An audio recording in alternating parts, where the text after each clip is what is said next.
E aí, pessoal dos terceirões, beleza? Tudo na paz, tudo tranquilo?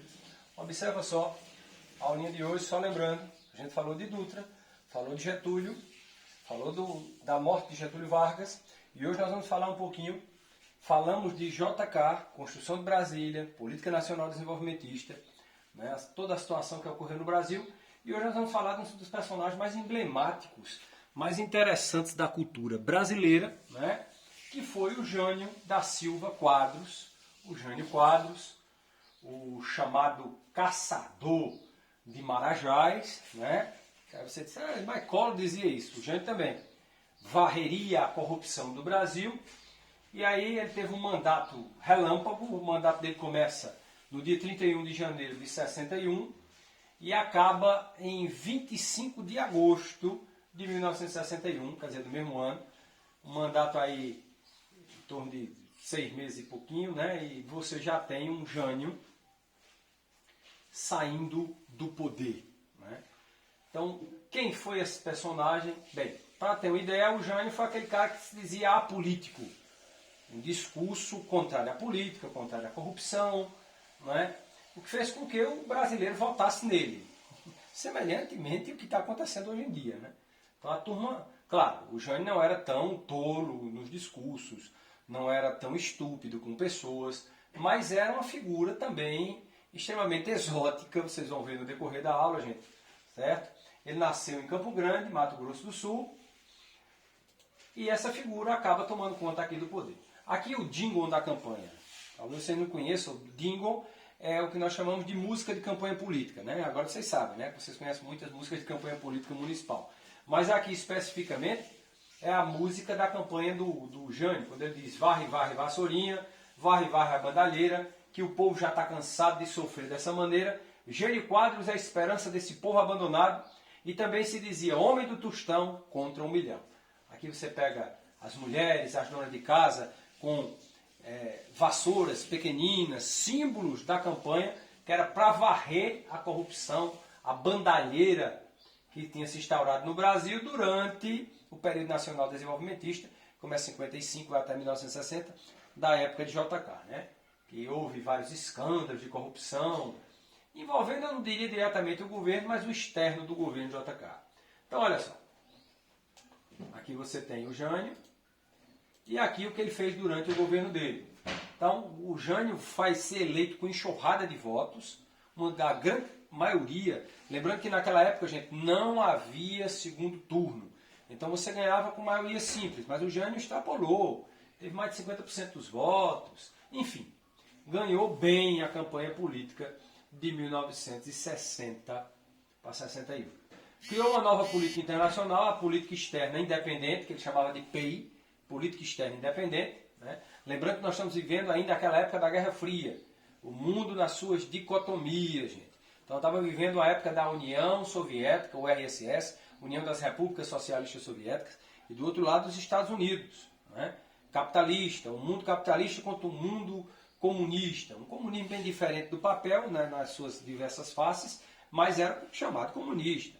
Então você tem o mundo se degladiando entre esses dois blocos antagônicos, duas ideologias políticas que existiam naquela época.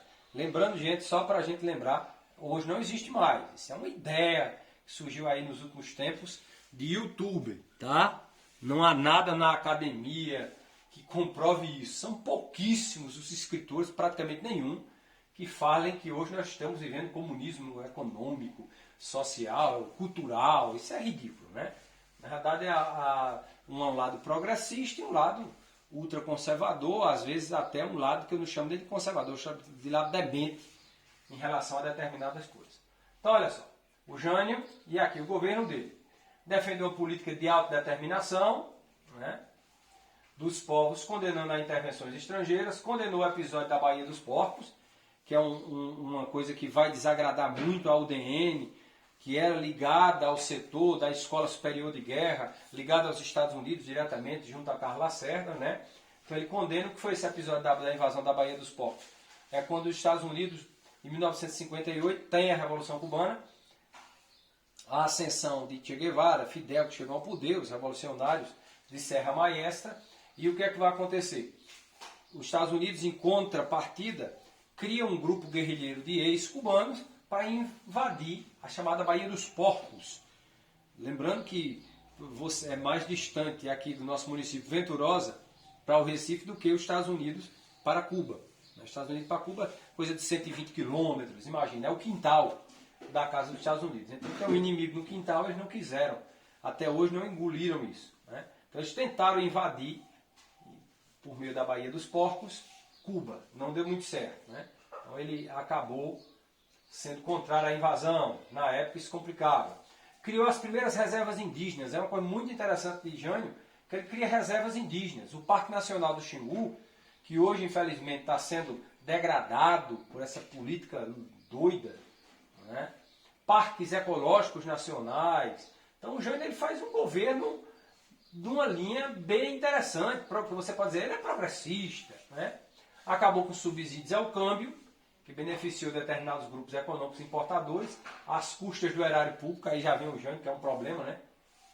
Subsídio ao câmbio, é ele que acaba. Instaurou um alvará político de gastos públicos, né? Enxugando onde fosse possível. Então o Jânio, ele, nesse caso, ele é bem liberal, ele enxuga o Estado. Né? Então essa é a contradição em pessoa. Né? Ao mesmo tempo que ele abre parques, que faz isso, ele é liberal. Então ele vai e pega e corta vários gastos públicos, que não era o caso de Juscelino. Juscelino, ele utiliza o Estado como grande motor da economia. Né? Nesse caso aqui. Abriu centenas e centenas de inquéritos, sindicâncias para combate aberto à corrupção. Né? Infelizmente isso aí ficou mais no papel, mas ele abriu. Aqui ele faz uma condecoração da Ordem do Cruzeiro do Sul a Che Guevara. Vocês têm aqui a foto, o que causa muito constrangimento com relação aos Estados Unidos, né, que viam, claro, o revolucionário cubano, comunista, essa coisa toda. Então havia a ideia de que Jânio se aproximava dos comunistas. Né? Então condecora Che Guevara com a Ordem do Cruzeiro do Sul. Enviou ao Congresso os projetos de lei antitrust, aquela coisa de unificar empresas para tomar conta de uma fatia do mercado, né? Lei de limitação, regulamentação de remessa de lucros, os royalties, e a pioneira proposta de lei de reforma agrária, tímida ainda, que sempre foi um problema seríssimo no Brasil, visto como uma coisa comunista a reforma agrária. Como se tivesse havido isso na União Soviética. Né? O Estado tomou foi tudo, e aí continuou sendo do Estado. Né? Reforma agrária mesmo é quando você tira das mãos dos grandes ou de terras desolutas, que não tem produção nenhuma, para dar para a terra dos pequenos, e você estabelece justamente a propriedade privada a esses pequenos. É diferente do que aconteceu na União Soviética. A União Soviética, com os kulaks, com toda a sua terra, na realidade na época de Stalin, o Estado era o dono da terra. Os camponeses trabalhavam quase que de graça. Num regime que a gente chama de quase escravidão. Então é diferente, tem nada a ver reforma agrária com ideário comunista, pelo amor de Deus. Só para a gente se inteirar. Naturalmente, nenhum desses projetos jamais foi posto em votação no Congresso. Hostiou ao seu governo, que os engavetou. Né? Então, outra coisa de Jânio também é que ele não tinha apoio no Congresso Nacional. Lembramos que Jânio foi eleito não pela maioria, né? Ou melhor, pela maioria, mas não pela maioria do Congresso Nacional. Não teve esse apoio total. E aí, depois de tudo isso, o que é que ocorre? 25 de agosto de 1961, gente, acontece o inesperado. Né? Após as festividades do Dia do Soldado, Jânio entrega uma carta renúncia ao Congresso. Eu sempre costumo dizer que Jânio faz como aquela namorada ou namorado que quer acabar com a namorada e chega lá e diz: olha, minha filha, é assim, assim, assim. Ele achando que está por cima. Se você quiser continuar, se não, a namorada diz: beleza, vai-te embora. Foi o que aconteceu com o Jânio. Ele entregou para forçar o Congresso a lhe dar poderes amplos. Só que o Congresso Nacional aceitou de boa a carta de renúncia, e aí nós brasileiros estávamos sem presidente da República, com praticamente 6 meses e pouquinho, 7 meses de governo. Seu vice era João Goulart, que na época estava numa missão diplomática na China, que não era bem visto pelos setores produtivos, sobretudo porque ele tinha sido ministro do Trabalho do governo de Getúlio Vargas. Então, só para lembrar, o Jango, aquele que aumentou o salário em 100%, então o empresariado brasileiro ficou em polvorosa. Outro, ele estava na China. Havia a ideia de que Goulart era comunista. Nunca foi. Mas se você se aproximasse de qualquer coisa, você já levava um nome. bastava ser contrário a determinados governos, como hoje em dia, né? Tem uma mania aí de dizer que todo mundo é comunista só porque é contrário ao governo. Campanha pela legalidade de Leonel Brizola, né? Criação do parlamentarismo, Tancredo Neves, primeiro-ministro. Criou-se também, então, o Tancredo, houve um Brasil meio parlamentarista, houve um golpe dentro do Estado porque ninguém aceitava Goulart. E o Tancredo virou primeiro-ministro, é interessante que se diga isso. Goulart só vai governar, gente, a partir de 1963, na próxima aula da semana que vem é que eu vou falar a vocês. Em 63 há um plebiscito, que é justamente uma eleição de escolha nacional, e se escolhe o presidencialismo em vez do parlamentarismo. Então, só para lembrar, no ano de 1960 e para 62, perdão, nós tivemos o que a gente chama de parlamentarismo, com o primeiro-ministro Tancredo Neves, que nada mais é do que o avô do Aécio Neves, que vocês já ouviram falar aí nas páginas políticas e agora policiais, infelizmente. Então, olha só. Extra, diz aqui o jornal Folha de São Paulo, Jânio renunciou. Folha da Tarde, renúncia o presidente Jânio Quadros, fatos e fotos, renúncia de Jânio Quadros. Então você tem os jornais da época, todos falando aqui da renúncia, da situação do Jânio Quadros. E aí você tem o João Belchior Marques Goulart. Quem era o João Belchior Marques Goulart? Era o vice de Jânio Quadros, lembrando que na época, gente, a gente votava para presidente e votava para vice ao mesmo tempo, beleza? Então você corria o risco de ter alguém de uma determinada facção política, de um determinado partido político na vice, e ter na majoritária um político de outra formação ideológica, de outra formação política. Foi o que aconteceu em 1960 nessa eleição. Então João Goulart, olha só, você tem aqui também. Você tem na cerimônia de posse de João Goulart, você recebe a faixa presidencial, o Goulart está recebendo aqui a faixa presidencial, beleza? Recebe a faixa, mas não governa. Lembrando que quem assume o primeiro-ministro é o primeiro-ministro Tancredo Neves. Beleza? Vai haver aí um golpe, né? Uma espécie de golpe parlamentar na época. Ok? Então, cerimônia de posse de João Goulart. Um pouquinho. E aí você tem, ó, governo, fase parlamentarista. Olha só, Tancredo aqui, Tancredo Neves. Parlamentarismo foi derrubado em janeiro de 63. Lembram do que eu falei do plebiscito? Em 63, 80% dos eleitores brasileiros votaram para o presidencialismo, que era um novo sistema de governo. Então foi derrotado o parlamentarismo. Por que o parlamentarismo? Você diz, mas não havia presidencialismo? Havia. Mas como o Jânio renuncia, o vice não era bem visto por uma parte dessa elite política, por uma parte do setor do Exército, pela Escola Superior de Guerra. E o que é que vai ocorrer durante isso tudo? Vai acontecer justamente o que nós estamos vendo aí. Uma eleição, vai ter que ter uma eleição em 63. Então faltava um ano apenas para o término, 65, né, terminaria o mandato de presidente.